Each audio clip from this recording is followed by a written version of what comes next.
নমস্কাৰ, মই ৰঞ্জন চৌধুৰী। চেলাম বম্বে পিকচাৰ নিশ্চয় মনত আছে। চেলাম বম্বে, কিন্তু আমাৰ জুবিন গাৰ্গে বম্বেত কিন্তু বাই বাই টাটা দিছিলে, চেলাম দিয়া নাই, বাই বাই। কাৰণ তেওঁ কিছু বস্তু তেওঁ বেয়া পাইছিলে। তেওঁৰ ইণ্টাৰভিউত আমি যোনটো পাইছোঁ, তেখেতে কৈছে যে বম্বে হ'ব পাৰে বহুত মানে ফিল্ম ইণ্ডাষ্ট্ৰীৰ মেইন চেণ্টাৰ হয়, কিন্তু ইণ্ডিয়াৰ first superstar, unbeatable superstar Rajesh খান্নাৰ মৃত্যুৰ পিছত যি ধৰণে তেখেতক সন্মান দিব লাগিছিলে, সেই সন্মান কিন্তু বম্বে ইণ্ডাষ্ট্ৰীত দিয়া নাই। সেইটোক তেওঁ বেয়া পাইছিলে। আৰু তেখেত ইয়াৰ পিছত মেলোডি কুইন লতা মংগেশকাৰক যি ধৰণৰ সন্মান দিব লাগিছিলে, সেইটো বম্বে ফিল্ম ইণ্ডাষ্ট্ৰী দিব পৰা নাই। সেইটো তেখেতে বেয়া পাইছিলে। আৰু সেইটো কাৰণে তেখেতে চাগে কৈছিলে যে মই যোনদিনা মৰিম সেইদিনাখন অসম এক সপ্তাহ বন্ধ থাকিব। আৰু ঠিক এক সপ্তাহ নহয়, তাতকৈও হয়তো বেছি বন্ধ হৈছে অসমত। আৰু জুবিনৰ যে ক্ৰেজ, সেইটো কিন্তু এতিয়ালৈকেও শেষ হোৱা নাই। তো আজি জুবিনৰ কথা আকৌ এইটো কাৰণে মনত পৰিছে, আপোনালোকে নিশ্চয় ইতিমধ্যে গম পায়, আমাৰ he man and angry man Dharmendra আমাৰ মাজত নাই। ধৰ্মেন্দ্ৰৰ মৃত্যু হৈছে, মৃত্যু হ'ব। 90 ইয়াৰ্ছত তেওঁৰ মৃত্যু হৈছে। সেইটো আপোনালোকে নিশ্চয় জানে, কালি চব বিভিন্ন পেপাৰে ওলাব। তেওঁ অসুস্থ আছিলে। আৰু মই কৈছোঁ নহয়, কিছুমানে মোক কৈ থাকে, মানে ভাবিও থাকে হয়তো মই বহুত ইনকাম কৰিছোঁ। নাই, মই ইনকাম কৰা নাই। ইনকাম কৰিবলৈ মই জানো নহয় কেনেকৈ কি কৰিব লাগে, কিন্তু মই কেতিয়া মোৰ ডিগনিটি আৰু ইণ্টিগ্ৰিটিৰ লগত মই কেতিয়াও কম্প্ৰমাইজ নকৰোঁ। সেই সময়ত কি কৰিলে, জিন্দা মানুহটোক, ধৰ্মেন্দ্ৰ জিন্দা, অসুস্থ জীৱিত, তেখেতক মৃত বনাই ছ'চিয়েল মিডিয়াত কিছু মানুহে পইচা কমাই ল'লে। আৰু যিটো তেওঁৰ পৰিয়ালৰ মানুহবিলাকে বেয়া পাইছিলে, সেইটো আপত্তিও কৰিছিলে। কমাব পাৰে তেনেকৈ মোৰ হাততো বহুত ইনষ্ট্ৰুমেণ্ট আছে, মই কমাব পাৰোঁ। কমোৱাটো মোৰ উদ্দেশ্য নহয়। কমাবতো এই আমাৰ মন্ত্ৰী বিধায়ক চব তাহাঁতি কমাব, আমাৰনো কমাবলৈ কি আছে। আৰু যদি মোৰ ইনকামেই কৰিবলৈ আছিলে, তেতিয়া ৰাজনীতিত যাম, কি ডাঙৰ কথা। আৰু ৰাজনীতিত মই কেনেকৈ সুযোগ পাইছিলোঁ, সেইটো লৈ মই আলোচনা নিশ্চয় কৰিম। মূল কথাটো হ'ল যে ধৰ্মেন্দ্ৰ নাই। এটা সময় আপোনালোকৰ নিশ্চয় মনত আছে যে ৰাজেশ খান্না, ফাৰ্ষ্ট ইণ্ডিয়ান ফিল্মৰ ছুপাৰষ্টাৰ, তেওঁৰ মানে আনবিটেবল সেইটো কাৰণে কৈ আছোঁ যে আজি কবতি অমিতাভ বচ্চন খান, সালমান খান, শ্বাহৰুখ খান, অমুক তমুক যিমানে আছে, একেলেথাৰি 17টা ফিল্ম ছুপাৰ ডুপাৰ হিট দিছিলে ৰাজেশ খান্নাই। এইটো কোনো দিব পৰা নাই। কিন্তু তাৰ মাজতো ধৰ্মেন্দ্ৰ কিন্তু নিজৰ এক্সিষ্টেঞ্চ কিন্তু বৰ্তাই থৈছিল। অমিতাভ বচ্চনৰ আৱিৰ্ভাৱ হোৱাৰ পিছত তেওঁৰ সম্পৰ্কে কোৱা হ'ল এংগ্ৰি য়ং মেন। মই তেতিয়াই কৈছিলোঁ, ইণ্ডিয়ান ফাৰ্ষ্ট হিউমেন আৰু য়ং মানে এংগ্ৰি মেন যোনটো কয়, সেইটো হ'লগৈ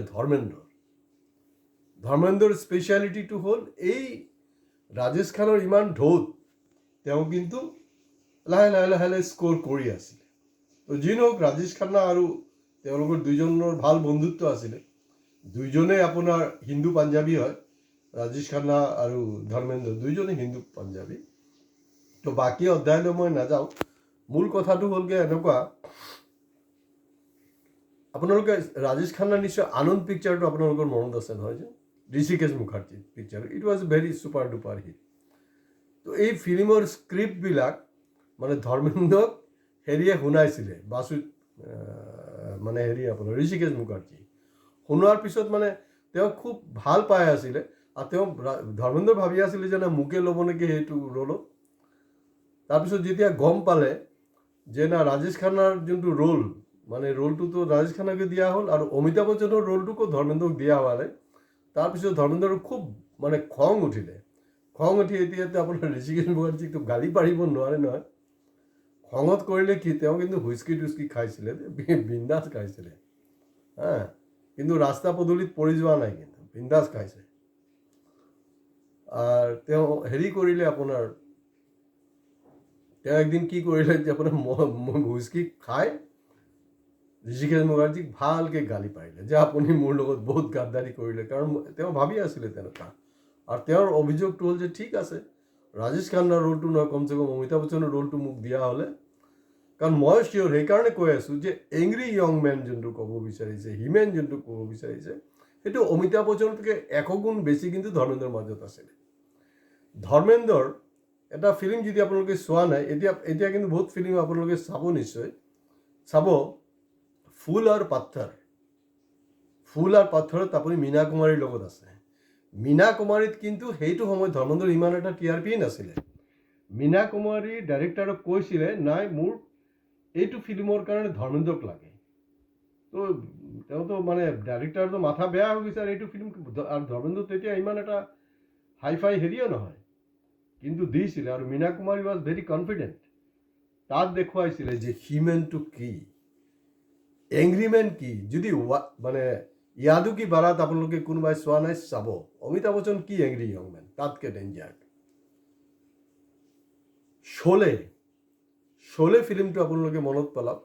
শোলেত কি হ'ল, মানে যি ধৰ্মেন্দ্ৰ মানে ইমান ষ্ট্ৰিফ থাকে হিৰইনৰ লগত, ইমান ৰিলেক্সে নহয়, ফ্ৰী হ'ব নোৱাৰে, একদম মানে গানো এটা গাই আছে, মানে তাৰ বডিটো একদম ষ্টিফ হৈ আছে, এনেকুৱা ফ্লেক্সিবিলিটি নাই। ৰাজেশ খান্না যেনেকৈ বিভিন্ন ধৰণৰ পোজ দিয়ে, ফ্লেক্সিবিলিটি এটা থাকে, চকুৰ এটা ভংগীমা থাকে, টোটাল এটা বডি লেংগুৱেজ থাকে, তাত ৰোমাঞ্চ। ধৰ্মেন্দ্ৰৰ এইটো নাছিলে। এই ধৰ্মেন্দ্ৰৰ আপোনালোকে চাব, শোলে পিকচাৰত ইমান বঢ়িয়া কমেডি কৰিলে। ইয়াৰ আগত আপোনালোকে চাওক, কোনো পিকচাৰতো আপুনি ধৰ্মেন্দ্ৰৰ কমেডি নাপাব। কোনো পিকচাৰতো ধৰ্মেন্দ্ৰ, মানে ফাৰ্ষ্ট টাইম ধৰ্মেন্দ্ৰৰ তাত কমেডি কৰি দেখুৱালে, কিন্তু কমেডিটো তাত দেখালে। তাৰমানে তেওঁৰ কমেডিও কৰিব পাৰিলে, মানে কমেডি কৰাৰো তেওঁৰ ক্ষমতা আছে। আৰু পৰৱৰ্তী সময়ত আমি ধৰ্মেন্দ্ৰৰ এইবিলাক দেখিছোঁ। কিন্তু মই সেইকাৰণে আৰম্ভণিতে ক'লোঁ যে জুবিন গাৰ্গ জীয়াই থকা হ'লে, জুবিন গাৰ্গৰ হত্যা নোহোৱা হ'লে আজিও নিশ্চয় জুবিনে, কাৰণ জুবিনটো ধৰ্মেন্দ্ৰতকৈ প্ৰায় 40 বছৰ সৰু, তো নেচাৰেলি এই আজি আকৌ তৃতীয়বাৰৰ কাৰণে কিন্তু জুবিন গাৰ্গে নিশ্চয় মনত এটা আঘাত পালে হয়। তো গতিকে মই ক'ব বিচাৰিছোঁ যে এংগ্ৰি য়ং মেন বা হিমেন বুলি যোনটো কওঁ, যিকেইটা মই ফিল্মৰ কথা ক'লোঁ, যে চাব কিমান জমিন আসমান ডিফাৰেঞ্চ। আৰু ধৰ্মেন্দ্ৰৰ এই যে লৌহ মানৱ আন্তৰ্জাতিক এটা এৱাৰ্ডো কিন্তু তেখেতে পাইছিলে, লৌহ মানৱৰ। আৰু যিটো সময়ত ৰাজেশ খান্নাৰ যোনটো সময়ত ঢৌ চলি আছে নহয়, তেতিয়া দিলীপ কুমাৰ, মনোজ কুমাৰ, দেৱানন্দ, ৰাজকুমাৰ, ৰাজ কাপুৰ চব উৰি গৈছে। সেইটো সময়তো ধৰ্মেন্দ্ৰ কিন্তু টিকি থকাটো, ধৰ্মেন্দ্ৰৰ যে টেলেণ্ট, সেইটো আকৌ এবাৰ প্ৰতিষ্ঠা কৰিছে। তো যি নহওক, ছ'চিয়েল মিডিয়াত কেতিয়াও ভুল ভাল নিউজবিলাক বিয়পাব নালাগে। আৰু ইমান নীলাজ হয়, যিকেইটা পইচা কমালে ধৰ্মেন্দ্ৰ মৰি গ'ল বুলি, চব মানুহবিলাক ইমান বজ্জাত হয়, মানুহ জীয়াই থাকোঁতেও মানে তাক লৈ ৰাজনীতি কৰে, আৰু মৃত্যুৰ পিছতো কৰে। ধৰ্মেন্দ্ৰৰ লগতো এইটো হৈছে, এতিয়া জুবিনৰ লগতো হৈছে। তো গতিকে কোনো ৰাজনীতিত যাব নালাগে। আজিৰ দিনটোতো আপোনালোকে চাব, মন কৰিব, এটা নিউজ আহি যায়, বিগ ব্ৰেকিং নিউজ, হুলস্থুল, একদম মানে ভূমিকম্প লগা, ইফালৰ পৰা ইফালে দৌৰি আছে। না জুবিন গাৰ্গ জীয়াই আছে, আমাৰ এটা চ'ৰ্চৰ পৰা। ইমান বদমাইছ হয়, তাহাঁতক কিন্তু এৰেষ্ট কৰা নহয়। তো গতিকে মই এটা নীতি আদৰ্শত বিশ্বাস কৰোঁ, সেইটো কাৰণে মই সেইবিলাক নকৰোঁ। আৰু এই ভিডিঅ' ভাল লাগিলে আপোনালোকে মেক্সিমামৰ পৰা মেক্সিমাম শ্বেয়াৰ কৰিব।